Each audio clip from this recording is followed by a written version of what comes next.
So for years, I've been trying to figure out how we can promote the idea that we don't have to fight nature with our agriculture, or with our entire life for that matter. We just have to figure out how to integrate back into it. Um, so this is an interview I did with Wild Farm Alliance on Earth Day. Um, and we talk about how to integrate farming practices with wild habitats, which really enhance both.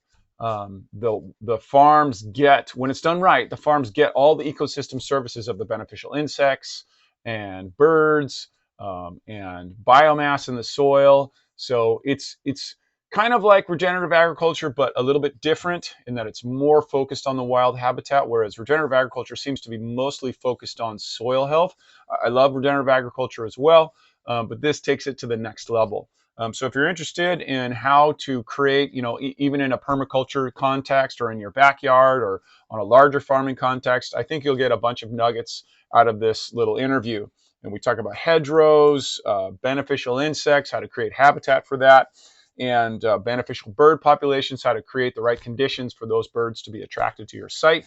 It's primarily focused on a Mediterranean climate, like here in California, but there's lots of Mediterranean climates around the world. So if you're in one of those, this will be specifically applicable to you. But I do think that the broad concepts, even if you're in another climate zone, will still be applicable. You might have to change the species a little bit. We do get into some of the species recommendations for hedgerows and attracting insects and attracting the birds. So without further ado, my interview with Wild Farming Alliance. Hi, my name is Nicholas Filomeno. I work with Wild Farm Alliance based in California, based in Watsonville. Mm-hmm. And what does Wild Farm Alliance do? We're an organization. We mostly work in California, but we're a nationwide organization.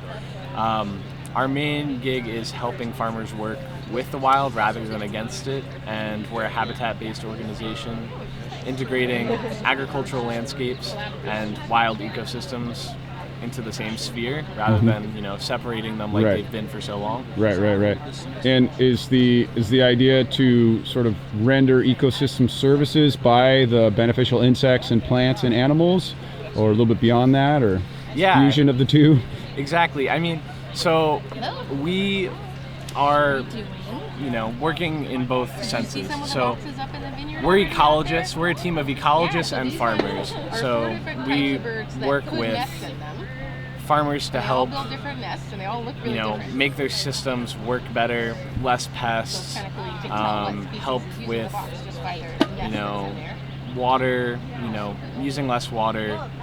We're helping with increased bird populations to help control pests, insects, birds, and rodents. Plants, hedgerows are used for so many different things, like different plantings, like help with pesticide drift, creating micropollinators. You use hedgerows for pesticide drift? Oh yeah. Interesting. Pesticide, hedgerows can be a barrier to roads, so dust, dust is a way a lot of diseases get onto crops. Use it as a dust screen, as a pesticide drift screen, as creating microclimates for plants. We have we work with some coffee growers and banana growers in Southern California. Oh, sweet. They need like a specifically warm microclimate, and we create these crazy wind barriers with native plants. I had no idea that there were coffee and banana growers in Southern California. Yep, that's amazing. Around Santa Barbara. Yeah, we really? work with some. Wow, that's cool. Really cool that's great. group of people. So a lot of my viewers are interested in sort of the specifics about a lot of this stuff. Yeah, sure. So what would be it? So let's just keep it simple. Let's like our kind of Zone 9 coastal California climate that we're in here, Mediterranean, basically a Mediterranean climate. What would be like a simple pollinator, beneficial insect hedgerow that you would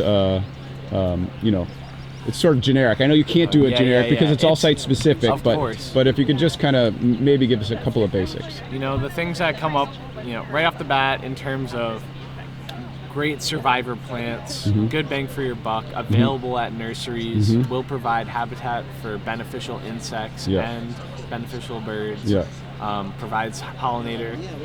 I'm like making a hedgerow that's made up of coyote brush, so that's Baccharis pilularis. Ceanothus species. You know, this could be your dark star, your concha, your Carmel creeper, any of those types of Ceanothus, great insectary plants. I'm putting coffee berry in there. I love manzanitas. They're a bit slow growing.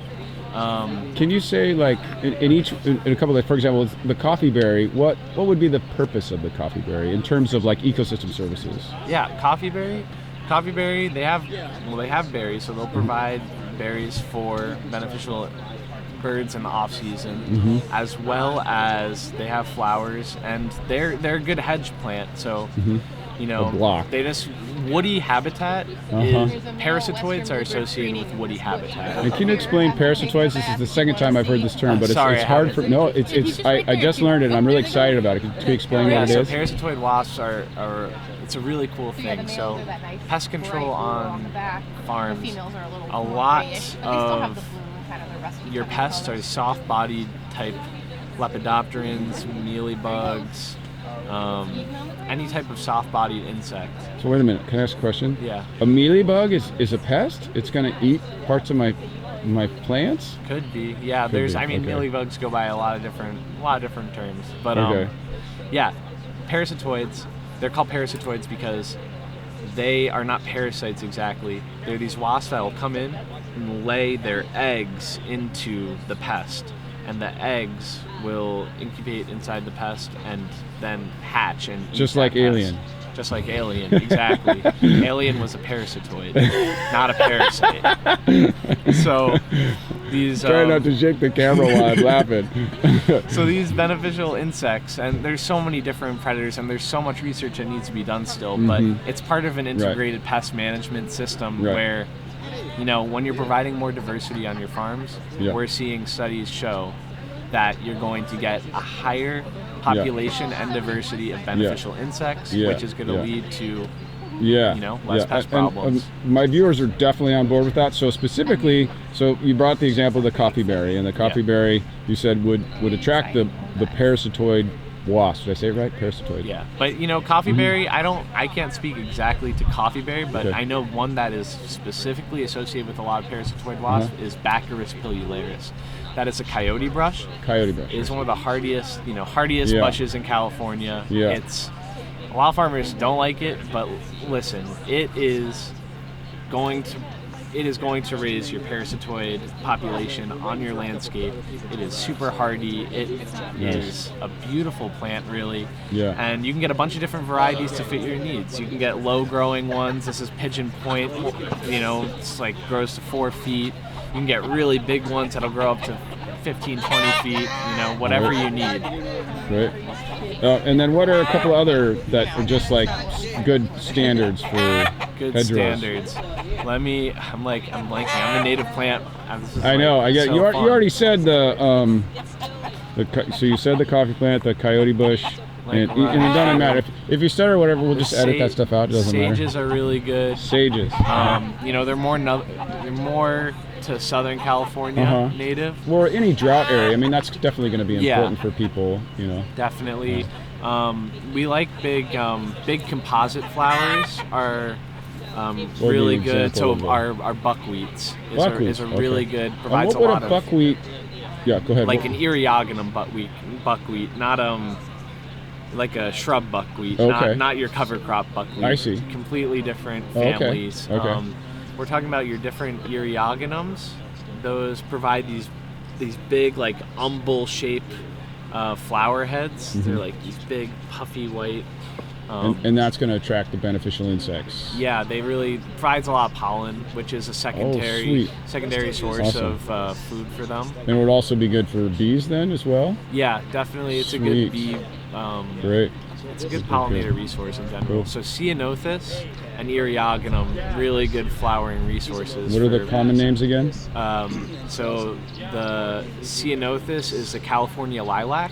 Oh, okay. And the Eriogonum is the buckwheat. And there's a lot of different species that you can find at nurseries that can fit your projects. Cool. Great. And then, so that's the hedgerows. What other type of habitats are you working to create with your work? With Yeah, the I farms? mean, we work with, it's pollinator strips, beetle banks. What's a beetle bank? Exactly. It's more of a grassed bank of plants. It's more for your ground nesting, ground inhabiting predators. So Right. this is beetles, spiders. Beetle banks are ladybugs, lady beetles. So all those beetles and spiders are going to be your beneficial insect to combat pests that are going to be in your garden. I can't say, I don't want to say all. Yeah, of course. Nature's so complex, and yeah. ecosystems are so complex. Yeah. It's so hard to there's quantify no all. anything as all or none. But I mean, we're at least trying to get a general idea so that whoever's watching this can sort of try to use some of these concepts and play around with them in their own garden or if you're gonna go their for, farm. if you want to, we plant a lot. We use a lot of hedges, a lot of grasses. We use a lot of grasses in our hedges sometimes. So People associate grasses with pests, tall grasses, but we're using native grasses and sedges, and there's a difference. So one native plant we use a lot that's a grass is Muhlenbergia origens. It's the deer grass. Grows really tall, provides a lot of habitat for lady beetles, carcinoid beetles that feed on pests, and a lot of arachnids. And then we also use sedges when it's a little wetter, so we'll use like Carex species, which is a type of sedge, and they're really good rhizomatous spreading native cover. So Carex, Barbary is the one I'm current, I use a lot in Watsonville area on the coast. But there's a lot of good ones. There's Abnupta. I can go on and on about little. Do those have common names or those? It's just they don't really have common names. Okay, It's sedge. yeah. Look up Sedge. Carex sedge. Carex sedge. Okay. And great. there's native. Great. If you want to go find good native plants, There you go. Go to calscape.org. I think Okay, it's called great. Calscape. Yeah. They can help you make a list, and then if Okay. you have any other questions, go to wildfarmalliance.org, and we Yeah. have a ton of resources. And Great. you can reach out to me. My name's Nick. You can find me on the website, and I'll help answer questions. Fantastic. And then what about the birds? And Oh, the birds. I mean, so there's probably researchers here that know more about these birds than me, but we work with a lot of bluebird boxes, and we work with researchers like Matt Johnson on owl boxes and kestrel boxes. We have our own bluebird nest program. We install boxes on farms. You can get there's a parameters for boxes. You put them on poles, and basically bluebirds are awesome. You want to attract them onto your landscape. when you say bluebird, is that like a blue jay or is that something different? It's a different one. It's actually different one, I see. it's in the family Turdidae. It's related to the American robin. Okay. And it's a bluebird. There's an eastern and a western bluebird, see. as well as a mountain bluebird. Cool. And they are very fond of vineyards in particular, because they like open spaces for nesting. Cool. They will eliminate thousands, tens of thousands of insects from your vineyard in like one Nice. nesting season. Nice. And they'll nest, over and over. Nice. That's great. They're really awesome. Awesome. And then if you wanted to build your own box, is there a resource? Yeah, definitely. Cornell Lab. Cornell has a whole resource. They'll show you the dimensions of all So different that's types of boxes. Cornell University? Yeah, Cornell University in New York has. You just go to their website, go to Cornell, look up Cornell bird box plans. Okay. They will have the whole plan. So they'll rate it from like easy to difficult. They'll Nice. tell you when to put it up, like Right. all that information. You could probably just Google that, Cornell Exactly. bird boxes, and come right up. Okay. Yeah, Good. And Great. so they're a really good resource. And Sweet. yeah, just make sure there's a lot of things to consider if you're putting up bird boxes. Mm-hmm. And that's, you have like a lot of predators around. If you're spraying, you don't Right. want things, you want to make sure that the birds are safe as well. Yeah. Like this chicken behind us. Yeah, precisely. That's not the kind of bird that you guys are trying to attract usually. Yeah, but it's all part of the same. It's all Right. part of the system. Okay, well, hey, thank you so much for your time and all your good work. And Yeah, of course. yeah. Thanks for interviewing me. Yeah.